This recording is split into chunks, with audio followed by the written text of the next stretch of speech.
20 MLA खड़े होके बोलेंगे, 20 में तो सरकार उल्टी पुल्टी हो जाती है, पता ना। अभी आपने देखा होगा 2-2 एमएलए, 1-1 एमएलए की जरूरत है।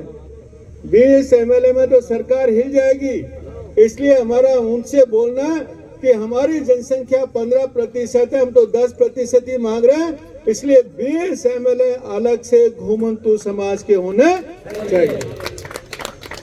तीसरी हमारी मांग है कि हमारा जहां पे हम रहते हैं वहीं का पट्टा हमें मिलना चाहिए। सही बात है कि नहीं? आप कहो हम तो जमीन उधर दे देंगे, रहते इधर है, तो नहीं चाहिए। जहां रहते हैं वहीं का पट्टा मिलना चाहिए।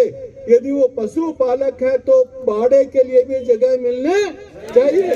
हमारा जो गाड़िया लुहार और दूसरे समाज, जो हमारे कालबेलिया समाज, जिनके पास घर नहीं है, जिनके पास जमीन नहीं है, उनको 300 गज की जमीन मिलने चाहिए।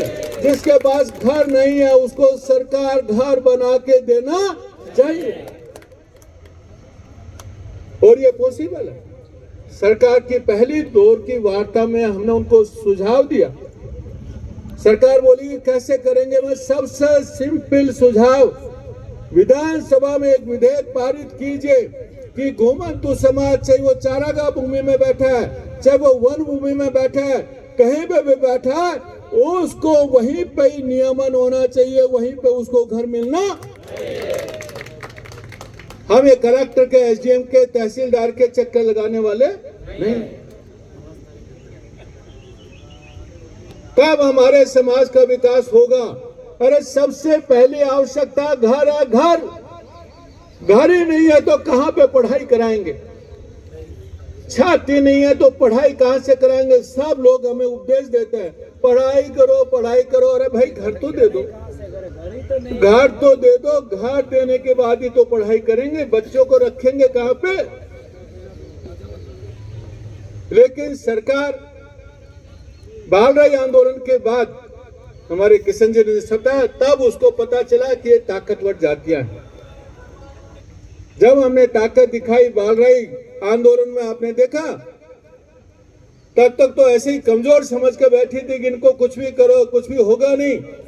बालराय आंदोलन में हमने ताकत दिखाई कि आपको 30 से 32 घंटे हाईवे बंद करा सकते हैं। हाईवे हम डरने वाली कौमें नहीं है, हम बहादुर कौमें हैं और लड़ना जानते हैं। चुपचाप जब तक बैठे तब तक आप हमारी चुप्पी को कमजोरी ना समझे। जिस दिन खड़े हो गए ना, उस दिन लेने के देने पड़ जाएंगे, लेने के देने।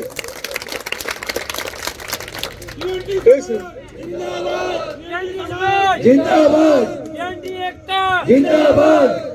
सरकार ने वार्ता की, हमने पूरी मांगे रखी, पूरा प्रेजेंटेशन बताया। सरकार ने बोला कि हमें 3 महीने चाहिए। हमने बोला कि खाली 1 महीना देंगे। मैं इसलिए सिरोही में ये बात कर रहा हूं कि हमारे मंत्री साहब भी उस मीटिंग में थे। हमारे ओटाराम जी ने बोला बीच का रास्ता निकालते हैं, 2 महीने देते हैं। हमने ओटाराम जी का सम्मान रखा कि हमारे बाबूजी जो बोलते हैं उस पर हम लोग सहमत हैं। लेकिन सरकार ने मिनट्स में भी 3 महीना लिखा, तो भी हमने मान लिया कोई बात नहीं। 3 महीने पूरे हुए, सरकार की तरफ से कोई जवाब नहीं। 4 महीने हो गए, कोई जवाब नहीं।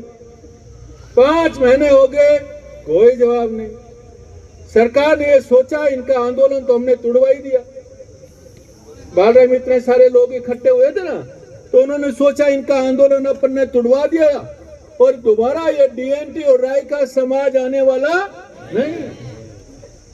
इसलिए इनको नहीं बुलाया जाए तो कोई फर्क पड़ने वाला नहीं।